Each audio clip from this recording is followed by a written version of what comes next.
दोस्तों, आज का ये वीडियो रविंद्रनाथ टैगोर पर आधारित है, जिसमें आप देख सकते हैं रविंद्रनाथ टैगोर के अनमोल विचारों के संग्रह को, जो हमें जीवन को सरल, सुगम बनाने की प्रेरणा देती है। रविंद्रनाथ टैगोर को हम गुरुदेव के नाम से भी जानते हैं, जो विश्वविख्यात कवि, साहित्यकार, दार्शनिक और भारतीय साहित्य के एकमात्र नोबेल पुरस्कार विजेता है। साथ ही वो एक ऐसा कवि थे जिसकी दो रचनाएं आज भी दो राष्ट्रों में राष्ट्रगान का रूप में गाई जाती है, जिसमें एक है हमारा देश भारत और दूसरा है बांग्लादेश। मंदिर की गंभीर उदासी से बाहर भागकर बच्चे धूल में खेलते हैं। भगवान उन्हें खेलता देखते हैं और पुजारी को भूल जाता है। वो केवल सुबह नहीं है और न ही इसे काल का नाम के साथ खारिज करो। इसे एक नवजात शिशु की तरह देखो, जिसका अभी कोई नाम नहीं है। आपका दिमाग चाकू और ब्लेड की तरह है। वो आपको नुकसान पहुंचा सकते हैं यदि आप इसका प्रयोग सही नहीं करेंगे। मनुष्य सुख में शायद भगवान को भूल जाता है और फिर वो अहंकार पाप कर्म की ओर प्रवृत्त होता है। दुख में हम बरबस भगवान को याद करते हैं और वो हमारा वास्तविक अभिष्ट है।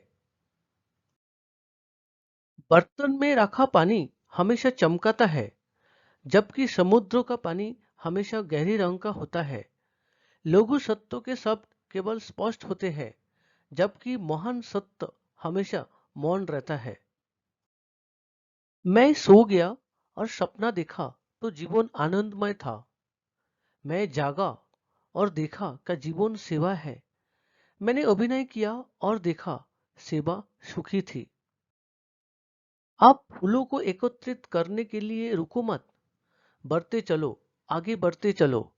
तुम्हारी राह में निरंतर फूल खिलते रहेंगे। मुझे खतरों से बचने की प्रार्थना नहीं करनी चाहिए, बल्कि उनका सामना करने में निडर होना चाहिए। मुझे अपने दर्द को दूर करने के लिए नहीं, बल्कि दिल को जीतने के लिए भीख मांगने दो। मैं एक आशावादी होने का अपना ही संस्करण बन गया हूं। यदि मैं एक दरवाजे से नहीं जा पाता तो दूसरे दरवाजे से जाऊंगा या एक नया दरवाजा बनाऊंगा। वर्तमान चाहे जितना भी अंधकारमय हो, कुछ सुंदर सामने आएगा। जीवन निकुंज में तुम्हारा रागिनी बजती रहे, सदा बजती रहे। हृदय कमल में तुम्हारा आसन विराजित रहे, सदा विराजित रहे। कुछ न कुछ कर बैठने के ही कर्तव्य नहीं कहा जा सकता। कोई समय ऐसा भी होता है जब कुछ न करने ही सबसे बड़ा कर्तव्य माना जाता है। मन का धर्म है मनन करना। मनन में ही उसे आनंद है। मनन में बाधा प्राप्त होने से उसे पीड़ा होती है। यदि आप रोते हो क्योंकि सूरज आपका जीवन से बाहर चला गया है और आपका आंसू आपको सितारों को देखने के लिए रोकेंगे। विश्वास वो एक पक्षी है जो प्रभात के पूर्व अंधकार में ही प्रकाश का अनुभव करता है और गाने लगता है।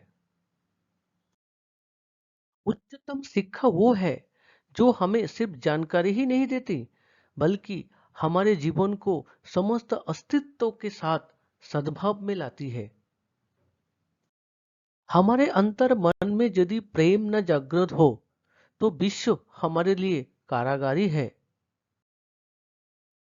फूलों की पंखुड़ियां तोड़कर आप फूल की खूबसूरती इकट्ठा नहीं करते, बल्कि उसे नष्ट कर देते हैं। छोटा ज्ञान गिलास में भरे पानी की तरह होता है, जो स्पष्ट, पारदर्शी और शुद्ध होता है, जबकि महान ज्ञान समुद्र में भरे पानी की तरह होता है, जो अंधेरा, रहस्यमय, अभेद्य होता है। हम ये प्रार्थना ना करें कि हमारे ऊपर खतरे ना आए, बल्कि ये करें कि हम उसका सामने करने में निडर रहे। सब कुछ हमें मिलता है जो हमसे संबंधित है, अगर हमारे अंदर उसे प्राप्त करने की क्षमता है।